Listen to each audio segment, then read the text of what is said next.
पढ़ाई करते टाइम अगर कुछ याद नहीं होता तो उसका सबसे बड़ा कारण है कंसंट्रेशन की कमी, दिमाग का इधर उधर भटकना। दिमाग को इधर उधर भागने से कैसे बचाएं, वीडियो के लास्ट तक आप अच्छी तरह से जान जाओगे। तो हमेशा की तरह बिना टाइम वेस्ट किए टॉपिक शुरू करते हैं। देखो, ध्यान से समझना इसको। मान लो आप एक टारगेट लेकर पढ़ाई करने के लिए बैठ गए कि मुझे या तो इतनी देर पढ़ाई करनी है या फिर इतने टॉपिक कवर करके ही उठना है। और जिस मोमेंट से आप यह डिसाइड करके पढ़ाई शुरू करते हो तो ठीक उसी पल से आपकी दिमागी थॉट्स आपके साथ गेम खेलना चालू कर देती है। और इस भटकते हुए दिमाग की सबसे बुरी बात यह है कि आपको पता भी नहीं चलता कि आप सामने रखी किताब से बाहर निकल के कब किसी और दुनिया में पहुंच गए और किताब के उसी एक पेज में, उसी एक लाइन और यहाँ तक कि उसी एक शब्द में कितने लंबे टाइम से अटके हुए हो। आप अपने थॉट्स में इतने घुल जाते हो कि आपको टाइम का भी पता नहीं पड़ता। 10-10 घंटे, 15-15 घंटे पढ़ने के बाद भी आपका रिजल्ट कमजोर आता है। तो ये बात हो गई प्रॉब्लम की। अब पढ़ते टाइम कंसंट्रेशन को बना के कैसे रखना है?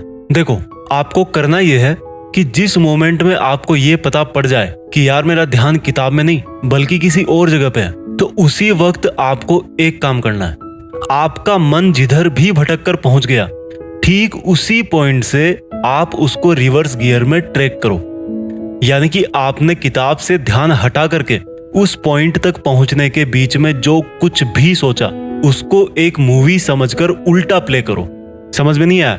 एग्जाम्पल देके समझाता हूं। मान लो आपने पढ़ाई करना चालू किया, 10 मिनट पढ़ाई करी, फिर आपको पता ही नहीं लगा कि आप पढ़ाई के बीच में पता नहीं क्या क्या सोचकर किसी 2 साल पुराने दोस्त के घर में शादी वाले सीन में चले गए हो। आपने खुद अपने दिमाग को, अपनी थॉट्स को रंगे हाथ 2 साल पुरानी शादी में पकड़ लिया। आपको पता लग गया कि थोड़ी देर पहले तो मैं किताब में था, लेकिन अब मैं जिसके बारे में सोच रहा हूं वो ये चीज है। और जब आपने अपने आप की थॉट्स को पकड़ लिया तो क्या करना चाहिए? इन्वेस्टिगेशन, क्वेश्चन करो अपने आप से उसी टाइम कि आपके दिमाग में इस शादी वाली थॉट से जस्ट पहले कौन सी थॉट थी। वो पक्का किसी और थॉट से जुड़ी होगी। जब आपको रियलाइज होगा कि यार दोस्त के घर में शादी के बारे में सोचने के जस्ट पहले मैं अपने उसी दोस्त के बारे में सोच रहा था, अब आपको दोनों थॉट्स में एक कनेक्शन मिल गया। अब दोस्त के बारे में क्यों सोच रहे थे भाई? आपने फिर पूरे घटनाक्रम को रिवर्स में चलाया तो आपको आंसर मिला कि यार दोस्त के बारे में सोचने के जस्ट पहले मैंने अपने रूम में वो शर्ट देखी थी जिससे मिलती जुलती शर्ट मेरे उस दोस्त के पास भी है। कनेक्शन मिल गया। यानी कि देखो कितने छोटे छोटे लेकिन खतरनाक कनेक्शंस हैं। आपने अपने रूम में अपनी शर्ट को देखा, वैसी सेम शर्ट आपके दोस्त के पास भी है और आप उसके बारे में सोचने लगे और उसके बारे में सोचते सोचते पहुंच गए आप उसके घर पर हुई उस शादी में जो 2 साल पहले आपने अटेंड करी थी।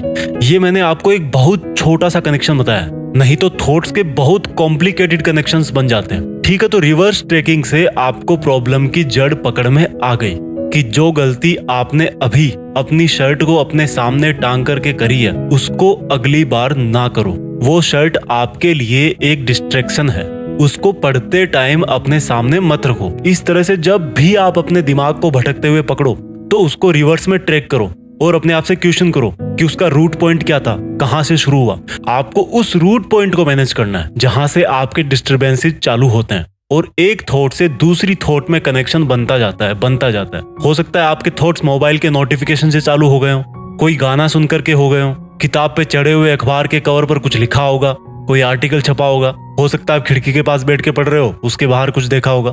तो बहुत सारे रीजन हो सकते हैं उसके, उनको एक एक करके सबको मैनेज करते जाओ, सबको अपने पढ़ाई के टाइम पर हटाते जाओ। सबको इस तरह से मैनेज करो कि आप पढ़ते टाइम उन सब चीजों से दूर रह सको। मिल गया थॉट्स को वश में करने का सॉल्यूशन। अपनी थॉट्स को रिवर्स में ट्रैक करो और हाँ, ये ट्रैकिंग एकदम से नहीं होगा, इसकी प्रैक्टिस करो और फिर पढ़ाई करो। देश में अपना नहीं बल्कि दुनिया में देश का नाम करो। जय हिंद, वंदे मातरम।